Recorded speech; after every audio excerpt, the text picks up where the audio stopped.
আপনাদের দুঃখ থাকতে পারে, অভিমান থাকতে পারে, ক্ষোভ থাকতে পারে, আপনারা বিচার চাইছেন, কিন্তু এবার আস্তে আস্তে জয়েন করুন, এবার আস্তে আস্তে যোগদান করুন।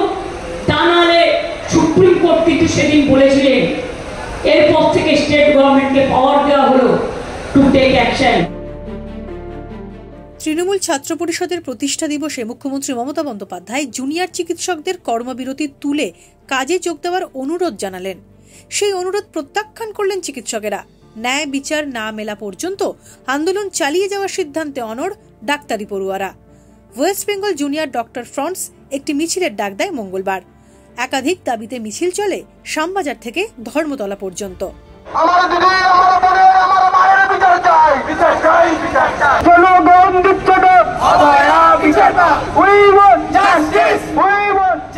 আমাদের যে body West Bengal junior doctors front, আমরা তারা আলোচনা করব এই বিষয়ে, কিন্তু যেটা আমরা বলতে চাই যে যেই দাবিতে আমাদের আন্দোলন, ন্যায় বিচারের দাবিতে, সেখানে ঘটনার পিছনে মোটিভ কি ছিল, কতজন যুক্ত ছিল, সেগুলো তো এখনো পর্যন্ত ক্লিয়ার হয়নি। তাহলে আজকে সারা বিশ্ব থেকে আমাদের সলিডারিটি, সেই সলিডারিটি তো আমাদের এই জন্যই ন্যায় বিচারের দাবিতে। আমরা যে আন্দোলন বন্ধ করে নিই, এই ন্যায় বিচারের দাবিতে পিছনে চলে যাবে। তাই আমাদের আন্দোলন আমরা তো চালাবই, আমরা তো কাজেই ফিরতে চাই, কিন্তু আমাদের ন্যায় বিচার দিন। আজকে ভারতবর্ষে যে কোনো প্রশাসন হোক, কোর্ট হোক, সুপ্রিম কোর্ট হোক, সিবিআই হোক, যারাই পারবেন আমাদের দুটো ন্যায় বিচার দিন, তাহলে তো আমরা কাজে ফিরতে চাই।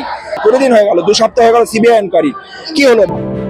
একাধিক দাবি রয়েছে, যেমন রয়েছে কলকাতা পুলিশ বিনীত গোয়েলের পদত্যাগ, তেমন তাদের একটা দাবি রয়েছে প্রাক্তন অধ্যক্ষ সন্দীপ ঘোষের পদত্যাগ।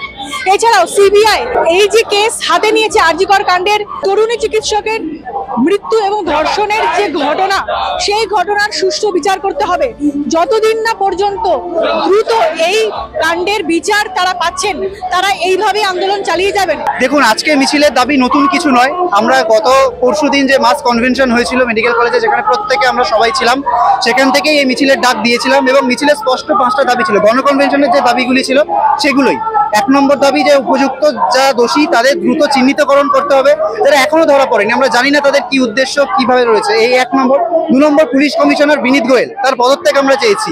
পুলিশ কমিশনার মানে অ্যাডমিনিস্ট্রেটিভ ফেলিওর, সেই জায়গায় তাকে পদত্যাগ করতে হবে। সন্দীপ ঘোষের সাসপেনশন চাই।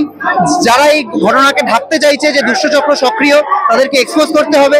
প্রত্যেকটা হাসপাতাল, প্রত্যেকটা মেডিকেল কলেজে স্বাস্থ্য কর্মীদের নিরাপত্তা সুনিশ্চিত করতে হবে এবং প্রত্যেকটি কলেজে ছেটের রাজনীতি বন্ধ করতে হবে এবং ছাত্রছাত্রীদের গণতান্ত্রিকভাবে যে অধিকার, সেই অধিকারকে সুনিশ্চিত করতে হবে।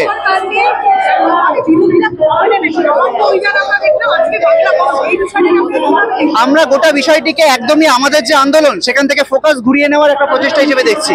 এই যে গোটা জিনিসটা হচ্ছে, এখানে তৃণমূল ভার্সেস বিজেপি, শাসক ভার্সেস বিরোধী দল, এই জিনিসই চলছে। আমরা এই আন্দোলনের ন্যারেটিভে বিশ্বাস করি না।